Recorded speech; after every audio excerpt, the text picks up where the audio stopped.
Ξεφυλίζοντας τις σελίδες της ζωής μου, πάντα θα βρεις δίπλα γραμμένη τη λέξη γυμναστική. Θα τη βρεις δίπλα στη λέξη ευτυχία, δίπλα στη λέξη δυστυχία, στη λέξη ελπίδα, πόνος, δίπλα στη λέξη αναγνώριση και τελικά δίπλα στη λέξη βασιλική. Γράφει η Βασιλική Μιλούση.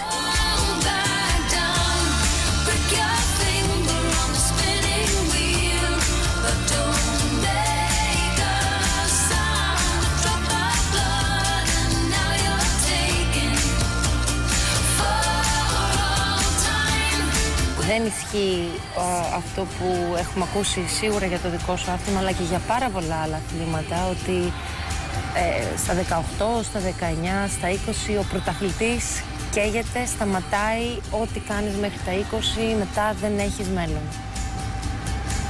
Όχι, και μπορώ να το διαψεύσω. Η δική σου ιστορία είναι ακριβώς αυτό. Ναι, δεν υπάρχει ημερομηνία λήξη στο άθλημά μας. Παρά μόνο όταν εσύ θα το νιώσεις ότι δεν αντέχεις άλλο, ότι δεν πάει άλλο το σώμα.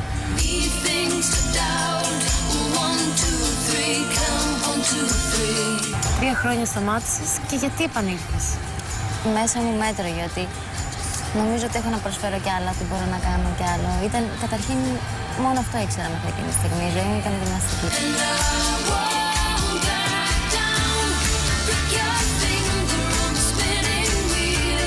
Εντάξει, ήταν οι συνθήκες περίεργες που... Σε ποια ηλικία ήταν αυτό? Στα 19 μου. 19 χρονών. Που κατά κάποιον τρόπο με αναγκάσανε να σταματήσω, τέλος πάντων. Ναι, είναι κάτι που με έχει πονέσει πάρα πολύ, γιατί τότε υπήρχε, δεν ξέρω, ένας άγραφος νόμος ότι όταν μεγαλώνεις και φτάνεις σε κάποια ηλικία πρέπει να σταματάς. Οπότε και εμένα μου είχαν πει ότι ναι, ευχαριστούμε για την προσπάθεια και για την προσφορά σου, αλλά ξέρεις πρέπει να σταματήσεις. Βέβαια ήμουν κατά εξακολούθηση πρωταθλήτρια μέχρι τότε στα Πανελλήνια πρωταθλήματα. Άμα δούμε, έτσι να το δούμε λίγο στιγνά, αν και ο πρωταθλητισμός δεν είναι απαραίτητα νούμερα και μετάλλια, αν δεις τις νίκες που έχεις μέχρι το 19 και τις νίκες που έχεις σήμερα όταν επανήλθες, ποια θα λες ότι ήταν πιο σημαντικές? Καταρχήν δεν έχουν καμία σχέση. Και γύρισα και ήμουν άλλη αθλήτρια, να πω, και άλλος άνθρωπος, γιατί ήμουν πολύ μικρή μέχρι που σταμάτησα, δεν καταλάβαινα τι έκανα. Η πιο σημαντική για μένα, η πιο δυνατή στιγμή, κάθε φορά που ανεβαίνω στο βάθρο είναι δυνατή στιγμή, αλλά αυτή τη φορά στο Λονδίνο ήταν κάτι ξεχωριστό, γιατί είναι το στάδιο που θα γίνουν οι Ολυμπιακοί Αγώνες και για μένα, ας πούμε, ήταν σαν καλό προμήνυμα για τους Ολυμπιακούς. Ναι, ο εθνικός ύμνος είναι πάντα ασύλληπτη στιγμή.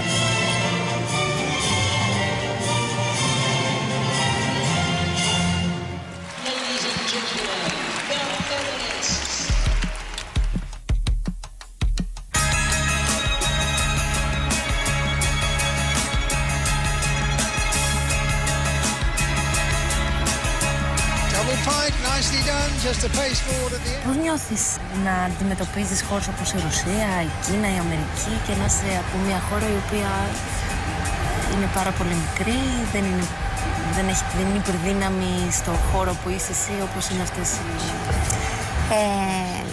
Παλαιότερα ένιωθα κάπως μικρή μπροστά τους, όσο και αν ακούγεται άσχημα αυτό. Λόγω αντιμετώπισης όμως, έτσι το είχα λάβει. Αλλά τώρα πλέον οι κριτές και ο κόσμος με υπολογίζουν, οπότε δεν το σκέφτομαι καθόλου. Τους έκανες εσύ να υπολογίζουν, ναι, έτσι νιώθεις, ότι τους έδειξες... Έτσι έγινε, ναι, έτσι έγινε και με την πρόοδο μου και βασικά και την παραμονή μου στον χώρο τόσα χρόνια, που με ξέρουν ήδη πολλά χρόνια, και με την πρόοδο που είχα, την καλή πορεία που έγινε μετέπειτα, τους έχω κάνει να με υπολογίζουν.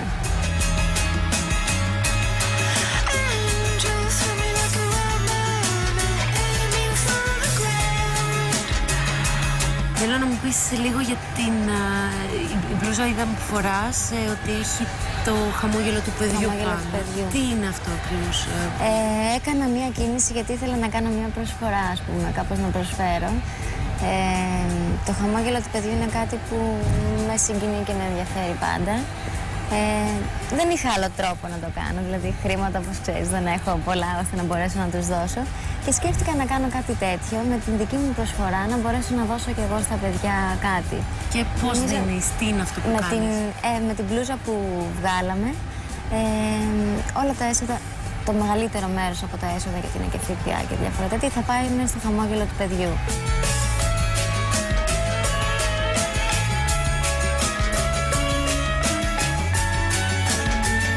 Θέλω να πάμε λίγο στο βιοποριστικό κομμάτι. Στα δύσκολα. Από πού έχεις εισόδημα?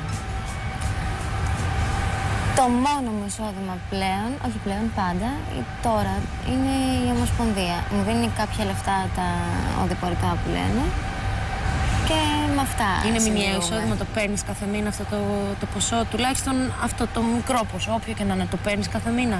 Δυστυχώς τα παίρνουμε ανά μεγάλα διαστήματα. Και τα παίρνετε όλα ή παίρνετε μόνο? Όχι, μέρος από αυτά.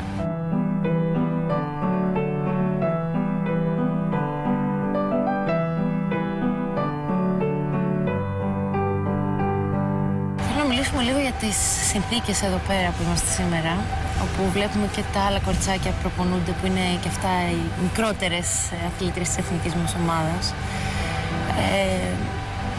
Πρέπει να έχει γύρω στους 10 βαθμούς.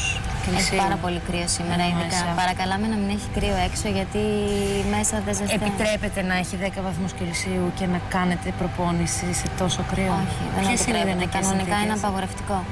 Γύρω στους 22 βαθμούς. Μπορεί να τραυματιστείτε πολύ σοβαρά, έτσι δεν είναι? Ναι, είναι απαγορευτικό. Και όπως βλέπεις, με τέτοιες θερμοκρασίες δεν κάνουμε και πολύ προπόνηση, γιατί είναι επικίνδυνο. Αισθάνεσαι πιο δυνατή από κάποιες άλλες αθλήτριες που ανταγωνίζεσαι, συναγωνίζεσαι, πες το όπως θες, από κάποιες χώρες που έχουν πολύ καλύτερες υποδομές, πολύ καλύτερη στήριξη και παρόλα αυτά, παρά τα όσα έχουν, εσύ καταφέρεις να τις κερδίζεις? Εκεί δεν αισθάνεσαι πιο δυνατή? Πώς νιώθεις? Ναι, είναι πολύ σημαντικό. Πραγματικά αισθάνομαι δυνατή, γιατί εμείς μπροστά σε αυτά που έχουν οι άλλες χώρες δεν έχουμε τίποτα, απολύτως τίποτα. Και είμαστε όλοι αξιέπαινοι γι' αυτό. Είμαστε πραγματικά δυνατοί.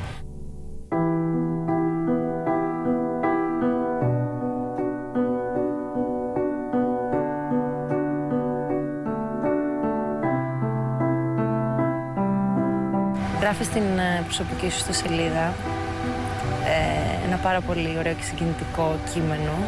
Φαίνεται ότι είναι και έτσι, έχει βγει από καρδιάς. Λες ότι εγώ δεν έζησα παιδικά χρόνια, δεν έπαιξα, πρόσεχα τη διατροφή μου, δεν αισθάνθηκα ξένιασιά όπως άλλα παιδιά. Θες να μας μιλήσεις λίγο γι' αυτό?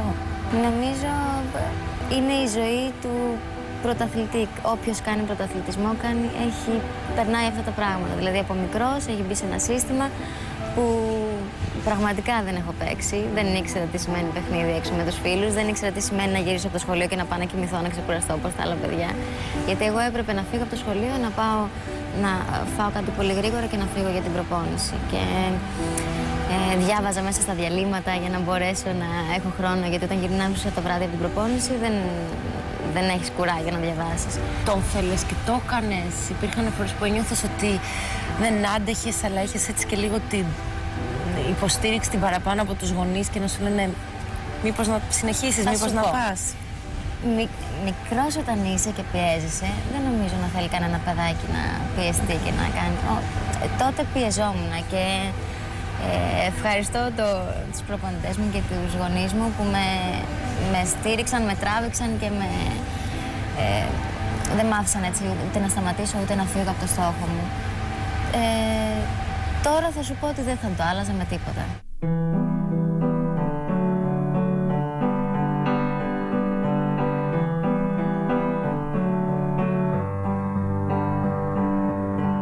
Στην ιστοσελίδα σου γράφεις ένα συγκινητικό κείμενο και ευχαριστείς έναν άνθρωπο, ένα γαλάζιο βλέμμα, όπως λες, που πάντα έψαχνες στην κερκίδα για να σου δώσει δύναμη. Μην το λες αυτό τώρα έτσι, ναι. Ναι, είναι τα μάτια του μπαμπά μου. Ναι, είναι ένας άνθρωπος που ήταν πάντα εκεί για μένα δίπλα και το ήθελε τόσο πολύ αυτό που έκανα και το θαύμαζε, που πραγματικά τώρα θεωρώ ότι αν ζούσε θα ήταν πανευτυχής.